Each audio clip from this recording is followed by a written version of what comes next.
اعوذ باللہ من الشیطان الرجیم بسم اللہ الرحمن الرحیم اللہم صل علی محمد وعلی محمد وعجل فرجہم وسہل مخرجہم واہلک اعداءہم اجمعین۔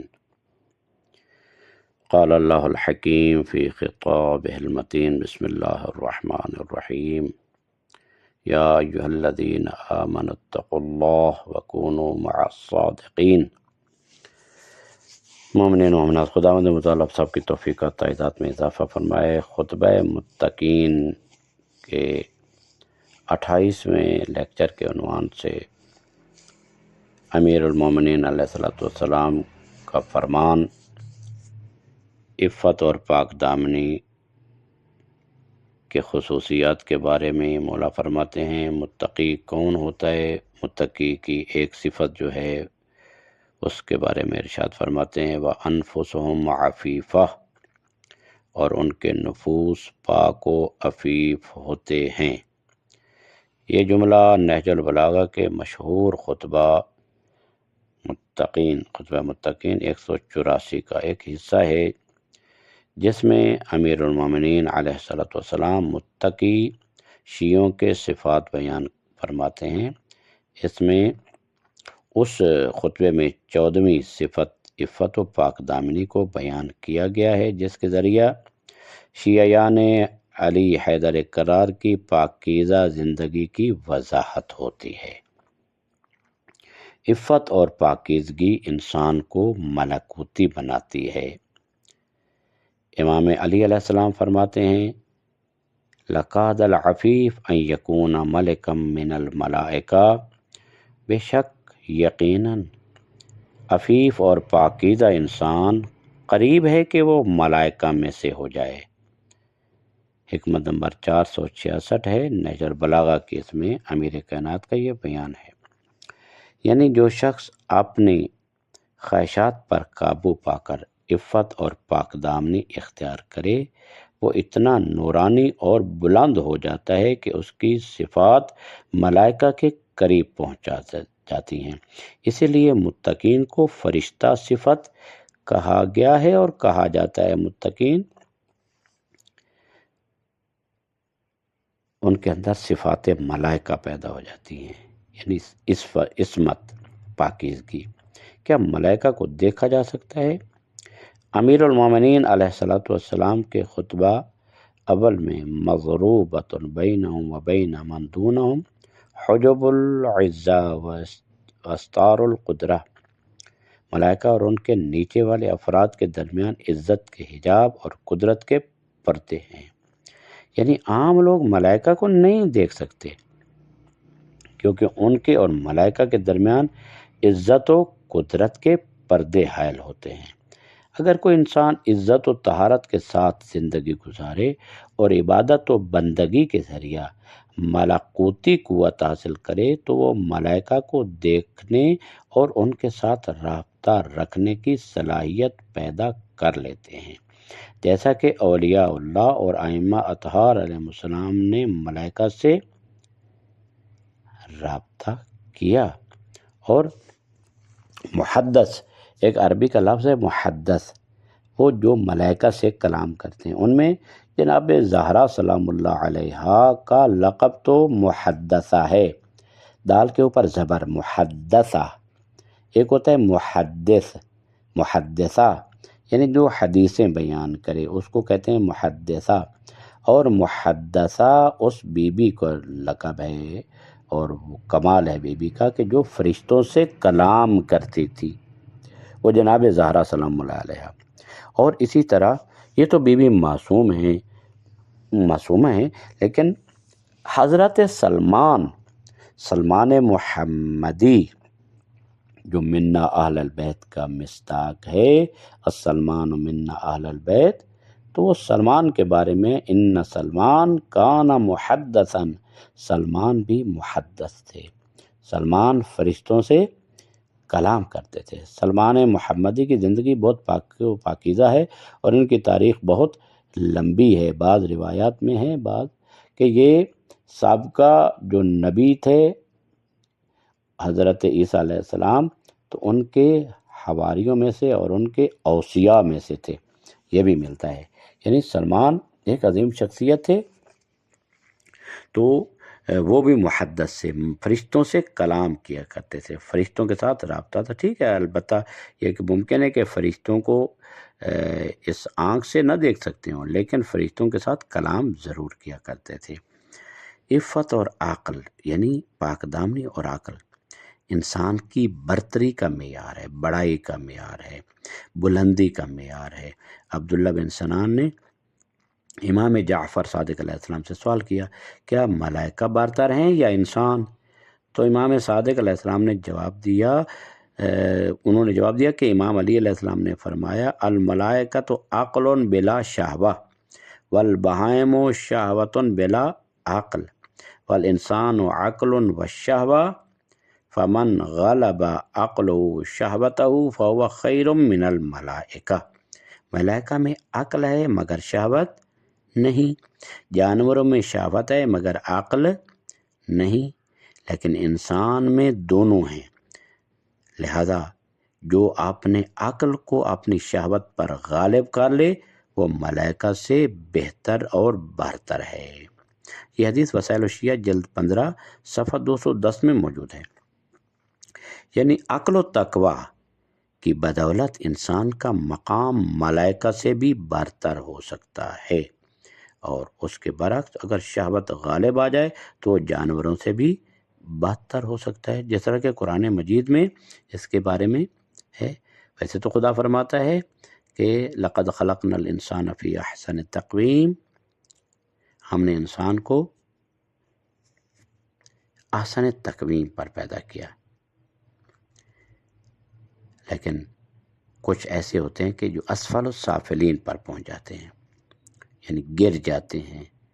یعنی ہمارے اس معاشرے میں بہت سی مثالیں ایسی پائی جاتی ہیں کہ جو یہ واضح کرتی ہیں کہ یہ اصلاً انسان نہیں ہے، انسانیت کا یہ حق نہیں رکھتے کہ یہ ان کو انسان کہا جا سکے۔ کیوں؟ ان میں وہ اوصاف نہیں ہے کہ جو انسانوں کے اوصاف ہوتے ہیں۔ لہذا کچھ لوگ ایسے ہیں، ایسے گناہ، ایسے بھیانک گناہ انجام دیتے ہیں کہ ان کے گناہوں کی وجہ سے اس کو انسان کہنا تو دور کی بات، نہیں کہا جا سکتا، انسان نہیں کہا، جانوروں سے بھی بدتر ہو جاتے ہیں۔ ہمارے معاشرے میں آج کل سوشل میڈیا پر ایسی خبریں آتی ہیں کہ جہاں انسان کی جو ہے وہ سر شرم سے جھک جاتا ہے کہ یہ بھی انسان کہلانے کے حقدار ہیں۔ تو یعنی اپنی عقل کو اپنی شہوت پر غلبہ دینا، یہ مجھے بنتا ہے کہ انسان ملائکہ سے افضل بن جاتا ہے۔ اور اگر شہوت کو عقل پر غالب کر دیا تو پھر وہ جتنا بھی چاہے وہ نیچے چلا جائے، بلندی تک نہیں جا سکتا ہے۔ سیرت معصومین علیہ السلام میں عفت کی مثالیں، پاک دامنی کی مثالیں ہیں۔ حضرت یوسف اور زلیخا کا واقعہ قرآن مجید میں حضرت یوسف کی عفت کو بطور نمونہ بیان کیا گیا ہے۔ انہ من عبادنا المخلصین، بے شک وہ ہمارے مخلص بندوں میں سے تھے۔ یوسف علیہ السلام کے بارے میں ہے کہ سورہ یوسف آیت نمبر 24 میں ہے، زلیخا کے فتنہ سے بچے رہنا یوسف کی ملکوتی عفت کی علامت تھا، جس نے انہیں دنیا و آخرت میں عزت بخشی۔ ٹھیک ہے، مشکلات برداشت کی، لیکن بالآخر وہ بادشاہ بنے، اور وہ زلیخا جس نے یہ حربہ استعمال کیا، بالآخر وہ ایک وقت آیا کہ وہ فقیر بن گئی، گداگر بن گئی۔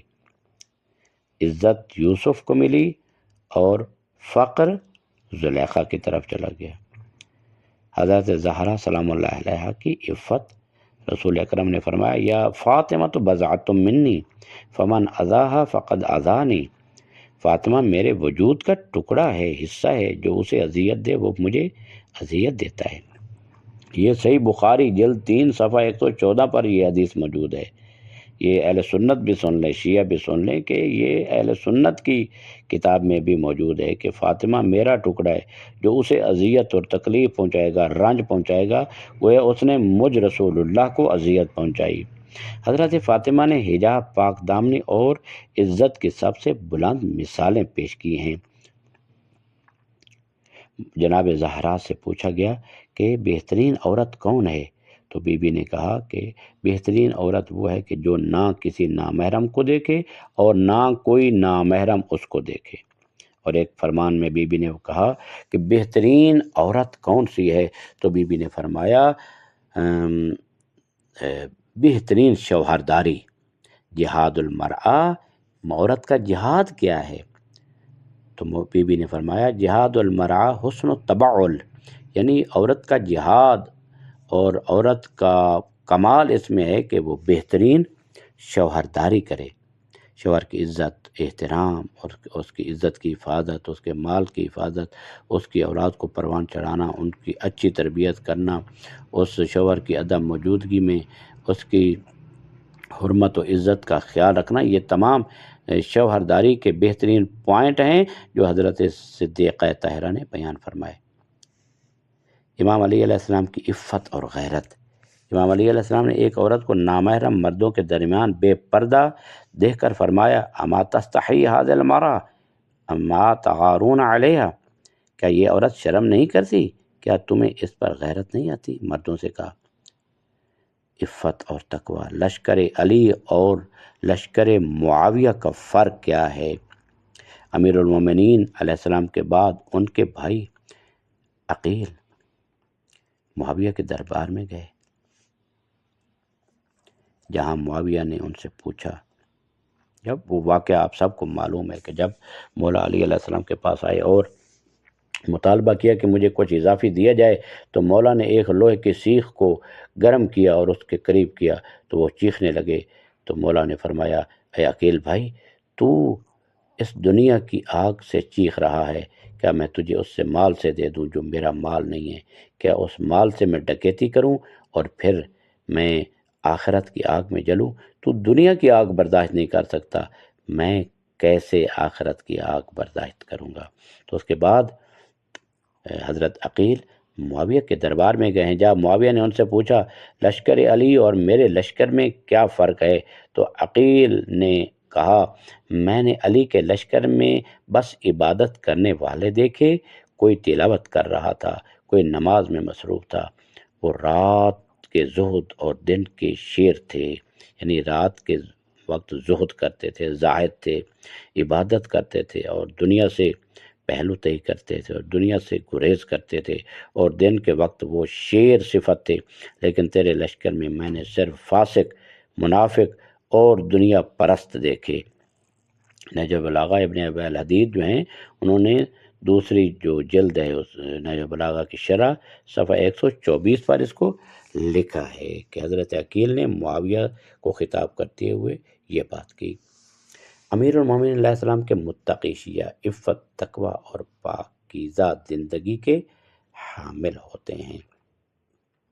وہ شہوتوں کے غلام نہیں ہوتے بلکہ اپنی عقل و عبادت سے ملائکہ کے درجے تک پہنچ جاتے ہیں۔ ائمہ اطہار اور اہل بیت علیہ السلام نے عفت و پاک دامنی کی سب سے عظیم مثالیں پیش کی، اور یہی حقیقی شیعوں کی پہچان ہے۔ لہذا ہمیں امیر المومنین علیہ السلام کے فرامین پر عمل کرنا ہوگا۔ امام علیہ السلام فرماتے ہیں افضل العبادہ العفاف، عفت جمع مردی اور غیرت کی نشانی یہ ہے کہ امیر المومنین علیہ السلام بیان فرماتے ہیں بہترین عبادت جو ہے وہ عفت ہے، پاک دامنی ہے۔ یہاں امام علیہ السلام واضح طور پر فرما رہے ہیں کہ عبادت کا صرف ظاہری عمل کافی نہیں، بلکہ حقیقی عبادت وہ ہے جو انسان کو روحانی اور پاکیزگی اور عفت عطا کرے، روحانیت عطا کرے، عفت عطا کرے، پاکیزگی عطا کرے۔ مولا علی علیہ السلام فرماتے ہیں من کسر شہوتہ فقد ضمن فضیلتہ، جس نے اپنی شہوت پر قابو پا لیا اس نے اپنی فضیلت کو محفوظ کر لیا۔ یہ حدیث بھی ہمیں سکھاتی ہے کہ انسان کی عظمت اور فضیلت کا راز عفت اور ضبط نفس میں پوشیدہ ہے۔ امام سجاد علیہ السلام صحیفہ سجادیہ کی دعائے مکارم الاخلاق میں اللہ سے عفت اور پاک دامنی کی التجا کرتے ہوئے عرض کرتے ہیں وسددنی لان اعارض من غشنی بالنصح واجزی من حجرنی بالبر وابیب واصیب من حرمنی بالبذل واکافی من قطعنی بالصلہ واخالف من اعتابنی الی حسن الذکر اشکر الحسن اعصی عن السیئہ۔ اے اللہ مجھے توفیق دے کہ جو مجھ سے خیانت کرے میں اسے خیر خواہی کے ساتھ جواب دوں، جو مجھ سے قطع تعلق کرے میں اس سے رشتہ جوڑوں، جو میرے عیب تلاش کرے میں اس کی ستائش کروں، اور جو برائی کرے میں اس سے درگزر کروں۔ اس طرح دعائے مکارم الاخلاق کے 20ویں فقرے میں یہ دعا یہ ہمیں سکھاتی ہے کہ عفت اور پاک دامنی کا دائرہ نہ صرف نفس کے قابو میں ہونے تک محدود ہے بلکہ اخلاقی سطح پر بھی عفت ایک اعلیٰ ترین صفت ہے۔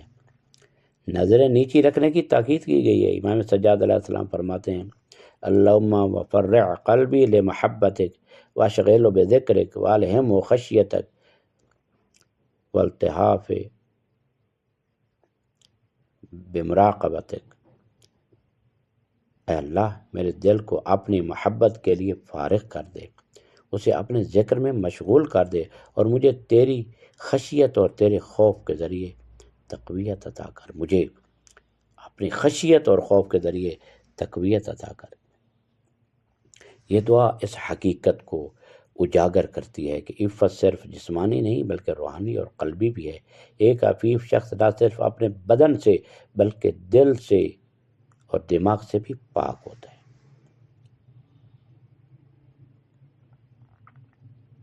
امام موسیٰ کاظم علیہ السلام کی عفت کا واقعہ واضح ہے۔ ہارون رشید نے امام موسیٰ کاظم علیہ السلام کو قید کر کے ایک انتہائی خوبصورت کنیز بھیجی تاکہ امام کی عفت کے معیار کو پرکھ سکے۔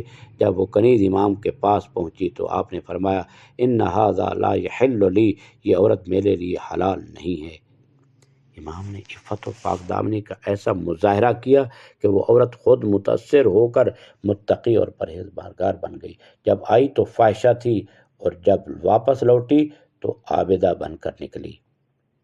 یہ امام علیہ السلام کی عفت، یعنی عفیف اور پاک دامن شخص جو ہے اس کا یہ اثر ہوتا ہے کہ وہ فقط خود ہی عفیف نہیں ہوتا، اس کی عفت دوسروں میں بھی اثر کرتی ہے اور فاحشہ عورت کو بھی پاک دامن بنا دیتی ہے۔ امام حسن اور ان کی عفت کا مقام، پاک دامنی کا مقام، کسی نے امام حسن علیہ السلام سے کہا آپ سب سے زیادہ حسین ہیں، آپ کو عورتوں میں دلچسپی ہونی چاہیے۔ امام حسن علیہ السلام نے فرمایا اعف نفسی ولا ارید ان اوصف بغیر العفہ، میں اپنی روح کو پاکیزہ رکھنا چاہتا ہوں اور نہیں چاہتا کہ مجھے بے عفتی کی صفت سے پہچانا جائے۔ لہذا عفت اور پاک دامنی متقی انسان کا ایک بہترین وصف ہے۔ یوسف کا واقعہ اور ایک بزاز ابن سیرین کا واقعہ بھی ملتا ہے کہ وہ ایک خوبصورت جوان تھا، اس کو کپڑوں کی دکان تھی، وہ اس پہ کام کرتا تھا۔ تو ایک خوبصورت عورت اس کے پاس آئی اور لباس خریدا، اور خریدنے کے بعد کہا اس کے پیسے جو ہیں اور قیمت وہ مجھ سے گھر آ کر وصول کرنا۔ تو جب وہ جوان گیا تو اس نے اپنی خواہش ظاہر کی۔ جوان نے کہا نہیں میں ایسا نہیں کر سکتا۔ تو اس نے بہت مجبور کیا اور کہا کہ میں تجھے بدنام کر دوں گی اور متہم کروں گی اور تمہاری زندگی کو گویا ختم کر دوں گی۔ تو اس نے کہا ٹھیک ہے میں تیار ہوتا ہوں۔ وہ واش روم میں گیا اور وہاں پر اپنے غلاظت جو ہے پانی میں ملا کر اپنے اوپر ڈال دی، اور پھر اس عورت کے پاس گیا۔ جب وہ گیا تو وہ اس سے نفرت کرتی، اس کو دھکے دے کر اس نے اپنے گھر سے باہر نکال دیا۔ جب وہ اپنے وہاں پر گیا اپنی جگہ پر، وہاں پر نہایا دھویا تو خداوند متعال نے اس کو خوابوں کی تعبیر کا علم دے دیا۔ یہ ہے عفت اور پاک دامنی کے واقعات جو انسان کو یہ سمجھاتے ہیں، سکھاتے ہیں کہ اگر انسان عفیف اور پاک دامن رہے تو خداوند متعال غیبی چیزوں سے اس کو انعامات عطا کرتا ہے، یعنی کف النفس عن الشہوہ، یعنی شہوت سے انسان اپنے آپ کو دور رکھے، حلال پر اکتفا کرے اور حرام سے بچنے کی کوشش کرے، تو اس سے عفت تو ہر چیز میں ہی ہوتی ہے، چاہے حرام مال کھانا ہو یا کسی کی عزت کو خراب کرنا ہو، کسی کے، یہ تمام چیزیں جو عفت اور پاک دامنی میں آتی ہیں۔ ایک مومن خود بھی عفیف ہوتا ہے اور دوسروں کو بھی عفیف اور پاک دامن بنا دیتا ہے۔ دعا ہے خداوند متعال ہم سب کو محمد و آل محمد کے ان فرامین پر عمل کرنے کی توفیق عطا فرمائے اور ہمیں عفیف اور پاک دامن بننے کی توفیق عطا فرمائے۔ وصلی اللہ علی محمد و آلہ الطیبین الطاہرین المعصومین۔